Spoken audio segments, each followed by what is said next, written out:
Welcome to Rajapalayam recipes.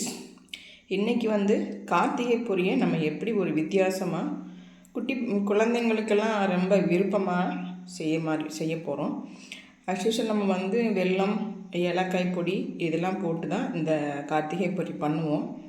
நான் கொஞ்சம் வித்தியாசமாக இந்த ஒயிட் சாக்லேட் நம்ம வீட்டில் இருந்தது, அதை வச்சு கேன்பெரிஸ், ப்ளூபெரிஸ், இந்த பூசணி விதை, பாதாம் ஃப்ளேக்ஸ் இருக்குல்ல, அதெல்லாம் போட்டுட்டு இந்த கார்த்திகை பொரியை இந்த சாக்லேட் கொஞ்சம் மெல்ட் பண்ணிவிட்டு இதெல்லாம் கலந்து இதில் ஒரு டிசைன் அப்படி சின்ன குழந்தைங்களுக்கு ரொம்ப நல்லா சாப்பிடுவாங்க. நம்ம பொரின்னு கொடுத்தோம்னா அவங்க சாப்பிட மாட்டாங்க.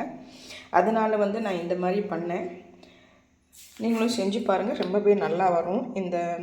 இதெல்லாம் போட்டுட்டு இந்த ட்ரேயில் நம்ம நெய் தடவி இந்த ட்ரேயில் போட்டுட்டு நீங்கள் கட் பண்ணி கடலை மிட்டாய் மாதிரி கொடுக்கலாம். இந்த கார்த்திகை பொரி இந்த மாதம் அந்த மாதிரி தான் கிடைக்கும், மித்தப்போ கிடைக்காது. அதனால் நீங்கள் கொஞ்சம் வித்தியாசமாக எல்லாருமே வெல்லம் போட்டு அது ரொம்ப நல்லாயிருக்கும், உருண்டை பிடிக்கிறான். ஆனால் நான் இன்றைக்கி கொஞ்சம் இந்த மாதிரி டபுள் பாயிலிங் மெத்தடில் தண்ணியை நல்லா கொதிக்க வச்சுட்டு அதில் இந்த சாக்லேட்டை கொஞ்சம் மெல்ட் பண்ணிவிட்டு கொஞ்சம் நாட்டு சக்கரை வேணால் போடலாம். ஆனால் நான் கொக்கோ பவுடர் போட்டு பண்ணுறேன், ரொம்ப சூப்பராக இருக்கும். நீங்கள் செஞ்சு பாருங்கள். ஒரு நார்த் இந்தியன்ஸ் தான் எனக்கு இது சொல்லி கொடுத்தாங்க. அவங்க கார்த்திகை இங்கே தான் இருக்காங்க. அவங்க ரொம்ப நல்லா பண்ணுவாங்க. இது அதை மாதிரி நம்மளும் பண்ணி பார்க்கலான்னு இன்றைக்கி தான் ஃபஸ்ட் டைம் பண்ண போகிறேன். வாங்க நீங்களும் பார்க்கலாம்.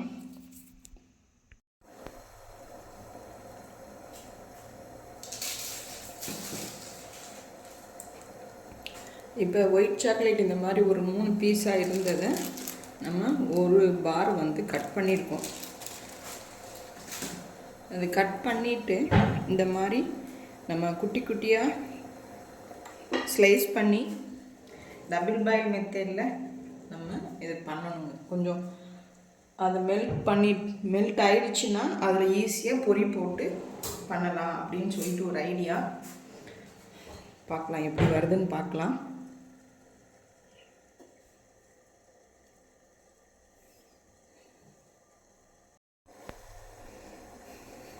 இந்த மாதிரி ஸ்லைஸ் பண்ணி போடுங்க, டக்குன்னு வந்துடும்.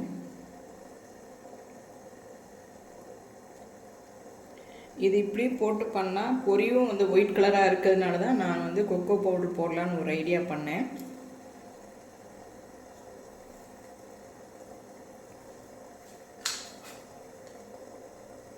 சீக்கிரமே உங்களுக்கு மெல்ட் ஆகும் பாருங்கள், சூப்பராக வரும்.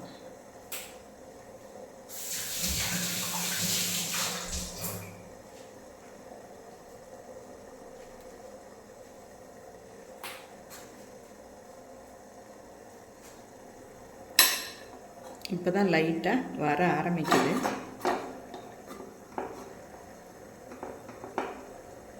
இது ரொம்ப சூப்பராக ஸ்வீட் இருக்கும் அப்படின்னு நம்புகிறேன். நான் சொல்லி தான் கேள்விப்பட்டிருக்கேன், ஆனால் பார்த்துருக்கேன் ஒரே ஒரு தடவை தான். ரொம்ப வருஷத்துக்கு முன்னாடி அவங்க சொன்னாங்க இந்த மாதிரி உங்கள் ஊர் கார்த்திகை பொரியல் இப்படி பண்ணால் நல்லாயிருக்கும் அப்படின்னு சொல்லிட்டு. அவங்க வேறு மாதிரி சொல்லியிருக்காங்க. இதில் நாட்டு சக்கரை போட்டு பண்ணேன்னு சொன்னாங்க. நான் நாட்டு சக்கரையே போடலை.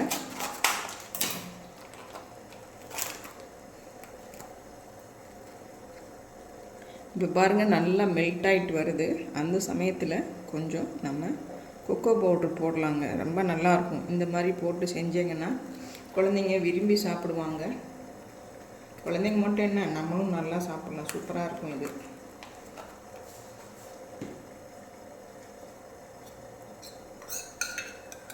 இதில் கொஞ்சம் நெய் ஊற்றிக்கலாங்க.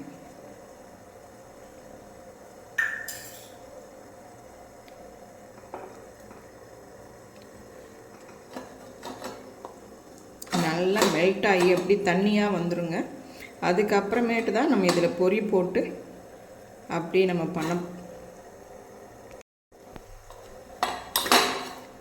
பார்த்திங்கன்னா தெரியும் உங்களுக்கு, நல்லாவே மெல்ட் ஆகிடுச்சு.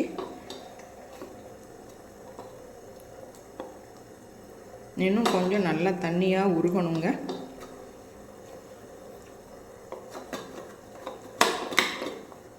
இந்த பொரி இந்த கார்த்திகை சமயத்தில் தான் கிடைக்கும்னு சொல்லிட்டு தான் நான் வந்து இது மாதிரி பண்ணலாம் அப்படின்னு பண்ணேன்.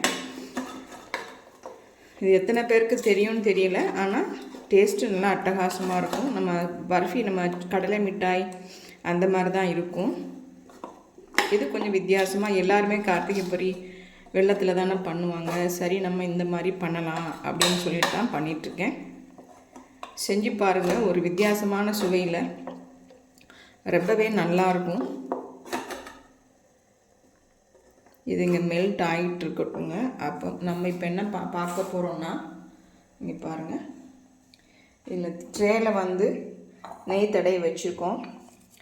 அதில் பார்த்திங்கன்னா இந்த மாதிரி அங்கங்கே பூசணி விதை, இந்த மாதிரி கேன்பெரிஸ், ப்ளூபெரிஸ் அந்த மாதிரிலாம் போட்டுக்கலாம். இது பார்க்குறதுக்கே ரொம்ப நல்லா இருக்குங்க, சாப்பிடவும் அதை விடையும் சூப்பராக இருக்கும். எத்தனை பேர் நீங்கள் இப்படி செஞ்சுருக்கீங்கன்னு தெரியல, ஆனாவே ரொம்பவே நல்லா இருக்குங்க. இது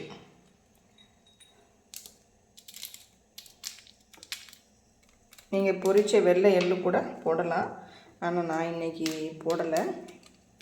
இதுவே நல்லாயிருக்கும் அப்படின்னு சொல்லிட்டு தான் இந்த மாதிரி பண்ணுறோம்.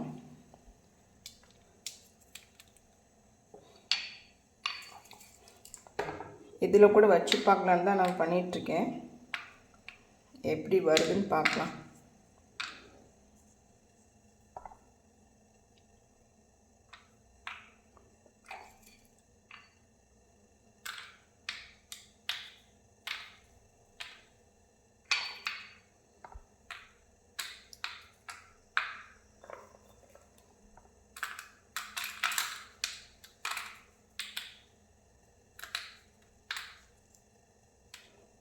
கலருக்கு இது ரொம்ப நல்லாவே வரும், டேஸ்ட்டு ரொம்ப அட்டகாசமாக இருக்குங்க.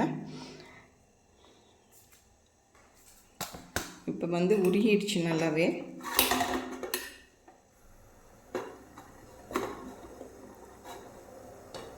இப்போ கலர் அந்த ஒயிட், இந்த கொக்கோ பவுடர் போட்டதுனால கலர் உங்களுக்கு இந்த மாதிரி வந்திருக்கு.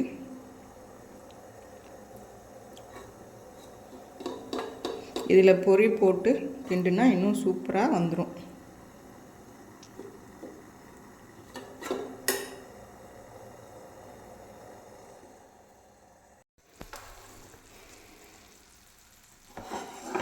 இப்போ பாருங்கள், நல்லாவே உங்களுக்கு மெல்ட் ஆகி கொக்கோ பவுட்ரு, சாக்லேட் எல்லாம் மெல்ட் ஆகி நம்ம இதில் போட்டிருக்கோம். அப்போ தான் வந்து பொரி போட்டு கிளற முடியும் அப்படின்னு சொல்லிட்டு இப்போ பொரி நம்ம போடலாம். அடுப்பை நல்லாவே வந்து சிம்மில் வச்சுக்கோங்க. இப்போ பொரி போட்டுடலாங்க. இதுக்கு அளவெல்லாம் இல்லைங்க, சும்மா அப்படி பார்த்து போடுறது தான். இதுக்கு அளவெல்லாம் ஒன்றுமே இல்லை.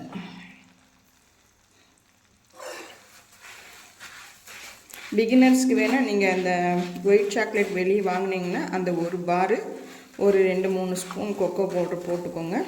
கொஞ்சம் நெய் போட்டுட்டு இந்த மாதிரி கலந்து கொடுங்க. உங்களுக்கு அந்த டபுள் பாயில் மெத்தடில் வந்துடும். அதுக்கப்புறம் நீங்கள் இந்த மாதிரி பொரி நல்லா போட்டுட்டு நீங்கள் கலக்கி எடுத்தீங்கன்னா உங்களுக்கு இந்த மாதிரி சாக்லேட் பொரி சூப்பராக நல்லாவே வந்துடும். நீங்களும் செஞ்சு பாருங்கள். நான் இன்றைக்கி தான் ஃபஸ்ட் டைம் பண்ணுறேன். நான் நல்லா வருதுன்னு நினைக்கிறேன். இன்னும் நம்ம பீஸ் போட்டால் தானே தெரியும் அது எப்படி வருது அப்படின்னு சொல்லிட்டு.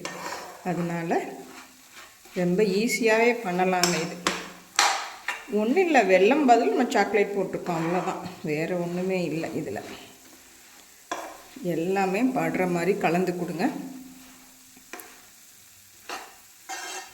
பார்க்கவே பாருங்கள், நீங்கள் வெள்ளத்தில் பண்ண மாதிரி தான் இருக்குது. ஒன்றும் வித்தியாசமாகலாம் தெரியலை. நான் நிறைய கொக்கோ பவுடர் போடலை, ஏன்னா டார்க்காக வந்துடும் அப்படின்ட்டு. உங்கள் வீட்டில் ஒயிட் சாக்லேட் இல்லாட்டி டார்க் சாக்லேட் கூட நீங்கள் போட்டு பண்ணலாம். நம்ம வீட்டில் இன்றைக்கி ஒயிட் சாக்லேட் தான் இருந்தது. நேற்று நைட்டு 7 மணிக்கு தான் இந்த பொரியே கிடச்சிது. கடையில் சொல்லி வச்சேன், அந்த பக்கத்தில் அவங்க கொடுத்து விட்டாங்க. இப்போ பாருங்கள்,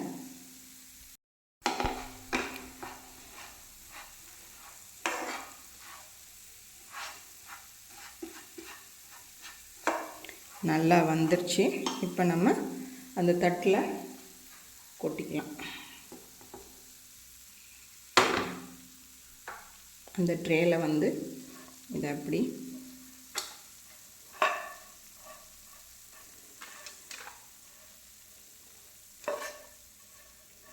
இதுக்கு ஏலக்காய் பொடி எதுவுமே நான் போடலைங்க. சாக்லேட் போட்டதுனால நீங்கள் வெல்லம் போட்டு பண்ணும்போது கண்டிப்பாக அது போட்டால் தான் நல்லாயிருக்கும். இப்போ நல்லா இந்த மாதிரி சமன்படுத்திக்கோங்க.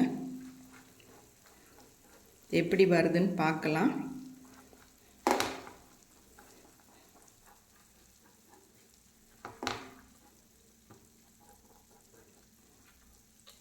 கொஞ்சம் ஒரு 2 மணி நேரம் இது ரெஸ்ட் ஆகணுங்க. அதுக்கப்புறம் தான் இது எப்படி வந்திருக்கு நமக்கு தெரியும்.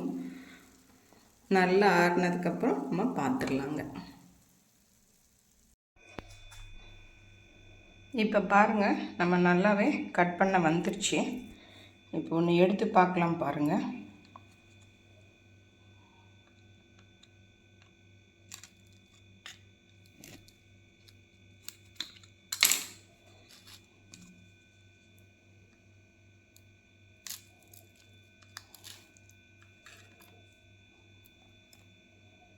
இங்கே பாருங்கள், அவ்வளோ அருமையாக நமக்கு வந்திருக்கு. நானும் ஃபஸ்ட் டைம் பண்ண மாதிரியே இல்லை, சூப்பராக வந்திருக்கு நமக்கு.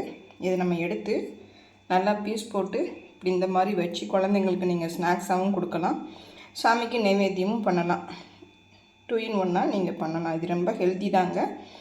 இது ஒயிட் சாக்லேட் போட்டு என்ன பண்ணேன்னு கேட்காதீங்க, இது ரொம்பவே சூப்பராக இருந்தது.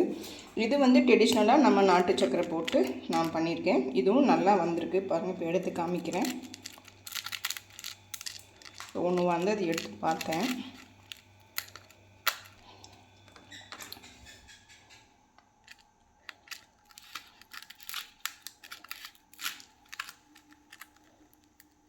இருங்க உங்களுக்கு எடுத்து காமிக்கிறேன்.